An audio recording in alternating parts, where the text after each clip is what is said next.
Tiba-tiba jagat media sosial ini rame dengan narasi Ibu Lurah doyan terong, Ibu Lurah bagi-bagi apem. Nggak penting banget itu sebenarnya buat dibahas.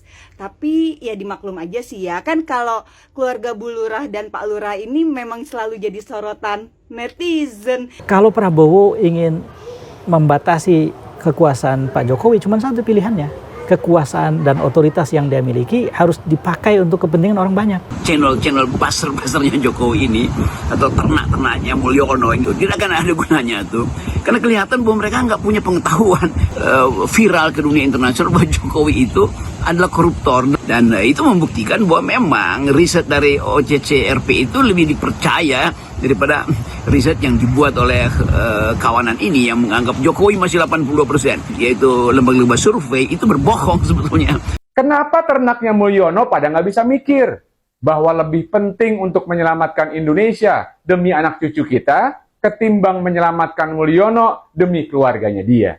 Karena ternak emang nggak bisa mikir. Karena yang namanya ternak, asal dikasih makan, disuruh ngapain juga pasti ngikut. Tolong dengan sangat. Para pendukung fanatik Jokowi minimal sebelum mangap itu dipakai dulu otaknya, gitu loh. Dipakai dulu otaknya, gitu loh. Assalamualaikum warahmatullahi wabarakatuh. Kembali lagi di channel Prayoga Muhammad. Gimana kabar kalian semua? Semoga baik-baik saja ya, dan dilancarkan segala rizkinya. Teman-teman semua, ini lagi rame lagi nih sampai trending topik di akun X mengenai terong dan apem. Ini apa ya? Gue juga bingung nih. Tapi kok mengarahkan ke salah satu orang di Indonesia ini yang tentunya dikenal gitu loh. Ya kalian bisa lihat langsung saja ya di media sosial karena memang lagi rame banget nih. Aneh-aneh aja netizen Indonesia ini kalau udah viralin sesuatu ya. Waduh. Nah teman-teman semua, mengenai OCCRP juga itu ya masih ngeyel aja nih, denial aja nih para ternak Mulyono, padahal sudah disapu habis nih sama orang-orang yang waras gitu ya. Yang dimana pada kenyataannya dunia internasional itu sudah menyoroti bahwasanya Pak Jokowi itu adalah orang yang masuk dalam finalis terkorup di dunia. Ini kan ngeri sekali nih. Dan juga atensi untuk Bapak Prabowo, KPK untuk segera menindaklanjuti karena rakyat juga memantau terus loh. Ya walaupun kita dikecohkan dengan isu terong ini dan juga apem yang gue juga belum maksud nih, karena sudah berseliweran tulisan-tulisan netizen ini soal terong dan apem ini apa ini. Mungkin kalian bisa menjelaskan ya, beri komentar di bawah ini. Lalu bagaimana nasib dari Bapak Joko Widodo selanjutnya nanti? Akankah masih berkibar namanya untuk terus menyapa rakyat Indonesia atau bagaimana? Atau akan ada hukum yang bertindak untuknya? Dan bagaimana juga dengan survei yang mengatakan bahwasanya 80% rakyat Indonesia puas dan itu dipercayai ditelan mentah-mentah oleh ternak Mulyono. Tapi sementara ada OCCRP yang mengatakan Pak Jokowi masuk dalam finalis presiden terkorup di dunia, para ternak Mulyono tidak percaya dan menganggap itu hanyalah kaum sakit hati.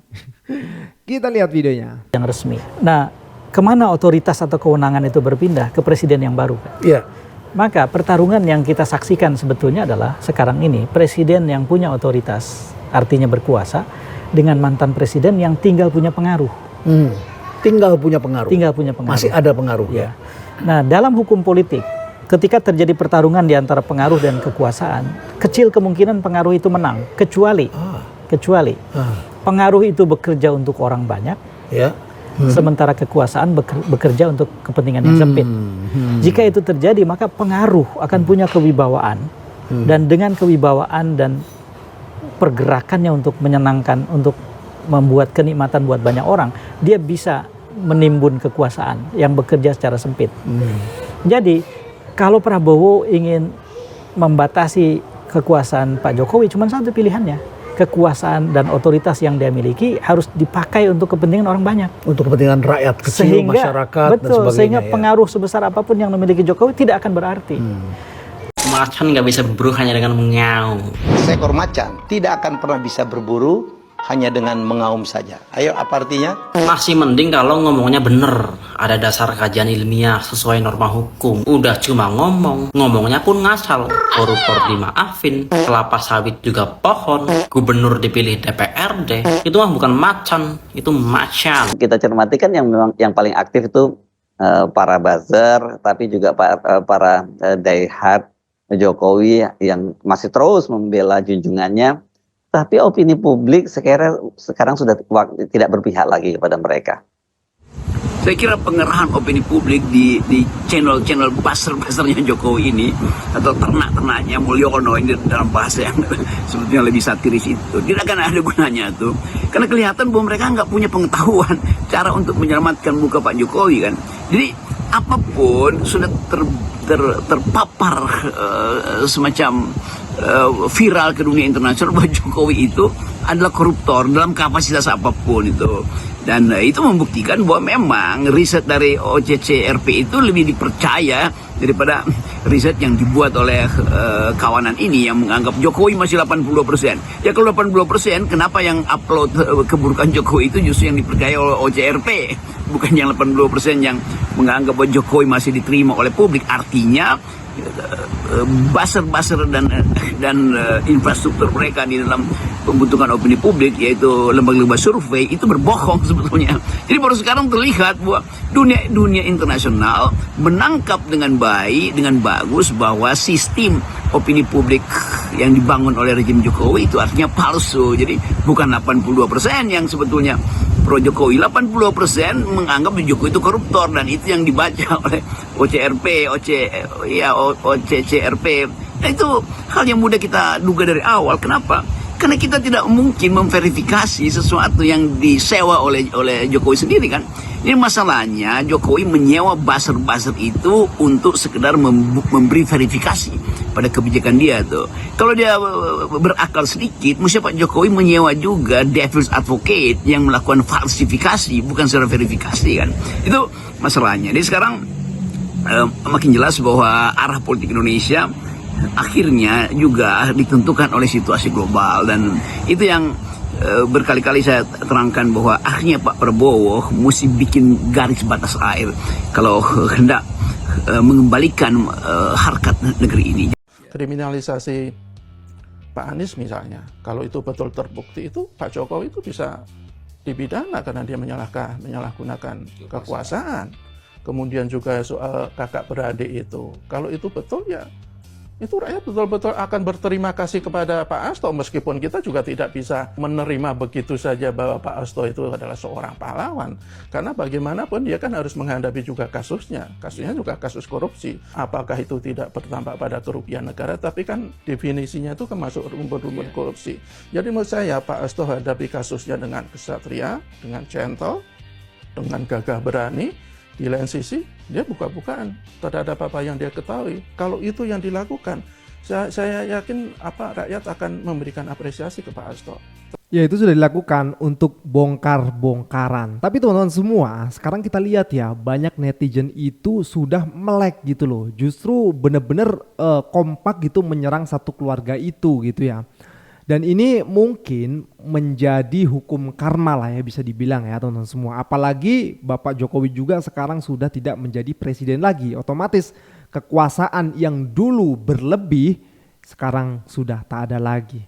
Apalagi kata Bung Rocky Gerung itu yang katanya survei 80% kepuasan rakyat terhadap kepemimpinan Pak Jokowi, itu berbalik 80% rakyat menyangka bahwasanya Pak Jokowi memang koruptor gitu loh. Sehingga OCCRP menetapkan Pak Jokowi sebagai finalis presiden terkorup di dunia. Kan ngeri nih guys ya. Nah, mengenai terong dan apem ini ada yang jelasin juga guys. Coba kita lihat dulu penjelasannya. Setelah pernyataan Ibu Koni Bakri yang mengatakan Ibu Iriana jangan tenang-tenang aja, tiba-tiba jagat media sosial ini rame dengan narasi Ibu Lurah doyan terong, Ibu Lurah bagi-bagi apem. Emang apa korelasinya ya? Buat gua nggak ada yang salah dong kalau Ibu Lurah doyan terong. Ya kan terong itu makanan, sejenis makanan yang memang cukup nikmat dan banyak khasiatnya. Oh mungkin Sebelumnya Ibu Lurah belum pernah tuh makan terong yang enak. Nah, dari hasil kulinernya Ibu Lurah mungkin akhirnya menemukan terong yang enak. Akhirnya dia doyan tuh makan terong. Terus mungkin makannya kalap ya, atau gimana gitu, saking menikmati si terongnya itu, dilihatlah sama netizen. Terus jadi rame nih, Ibu Lurah doyan terong, mungkin itu kali ya. Terus Ibu Lurah bagi-bagi apem. Buat gue juga itu nggak ada masalah. Ya mungkin yang pertama, Ibu Lurah ini memang memiliki jiwa sosial, akhirnya dia suka bagi-bagi apem. Atau mungkin bisa juga ibaratnya nih mungkin ya, Ibu Lurah ini bikin apem tapi dia nggak tahu nih apem dia enak apa enggak, kurang percaya diri lah ya.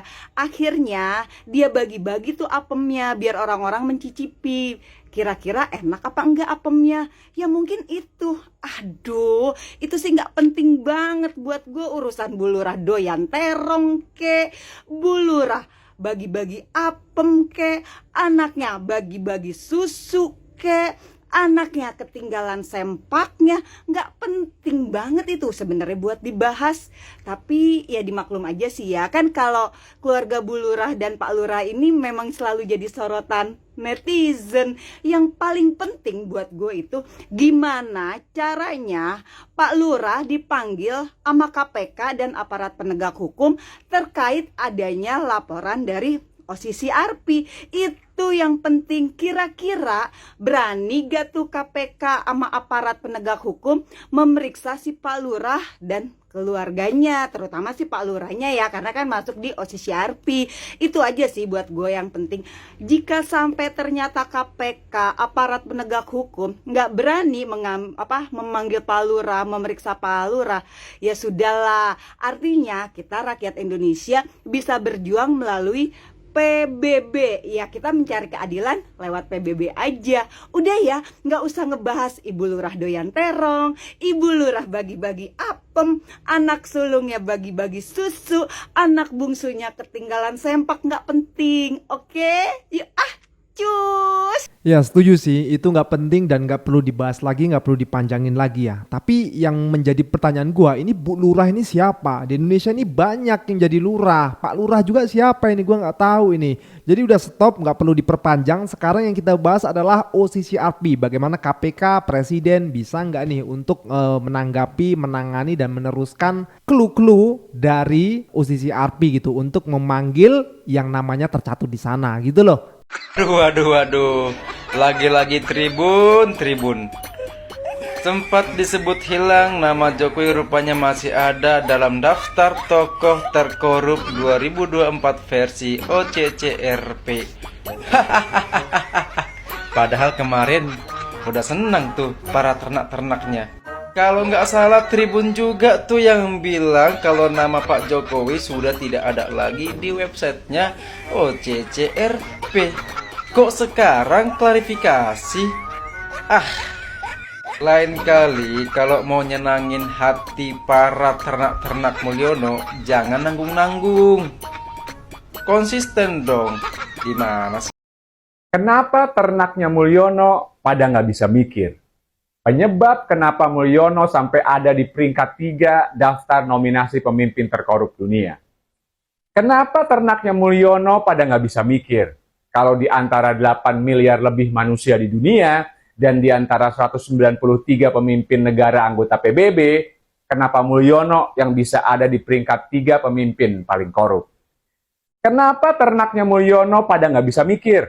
Kalau semua nama pemimpin dunia yang masuk daftar paling korup, adalah pemimpin yang kelakuannya emang pantas ada di situ, termasuk Mulyono.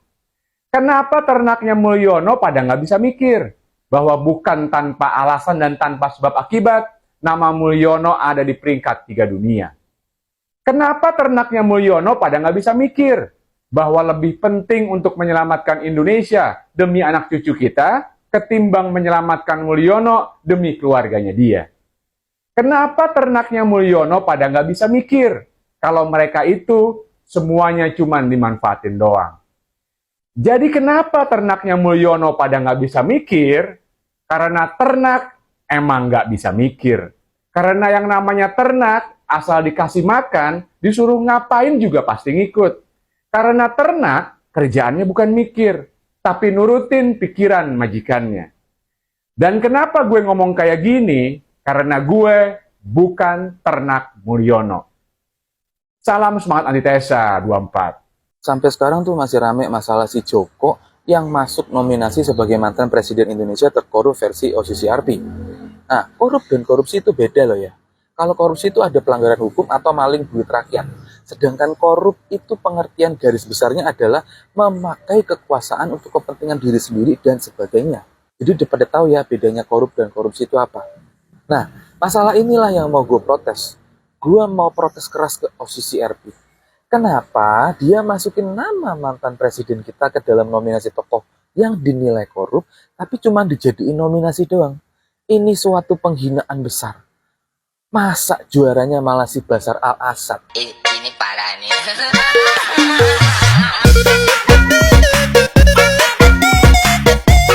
Ini bener-bener suatu penistaan. Kenapa juaranya malah dia? Harusnya kan si Joko yang jadi juaranya. Ini parah nih. Kecewa sama OCCRP. Kalian tahu nggak? Ini adalah desakan paling gob yang hanya keluar dari mulut orang-orang yang gob. Dan tanpa saya kasih tahu siapa yang mendesak, kalian pasti udah tahu lah ya. Pihak mana yang mendesak memutuskan hubungan bilateral hanya karena media lokal Singapura memberitakan nama Jokowi masuk tokoh terkorup tahun 2024 versi OCCRP. Tapi gini loh, apakah orang yang fanatik secara tol ini sudah memakai otak mereka secara maksimal sebelum mendesak memutuskan hubungan bilateral? Sudahkah orang yang fanatik secara goblok ini menimbang apakah Indonesia bisa berdikari tanpa Singapura? Apakah Indonesia bisa tidak bergantung kepada Singapura? Jawabannya tentu mereka tidak memakai otak mereka. Mereka hanya asal mangat untuk membela junjungan mereka. Dan realitanya Indonesia itu masih belum bisa berdikari tanpa Singapura. Indonesia masih bergantung kepada Singapura. Kalian tahu kenapa?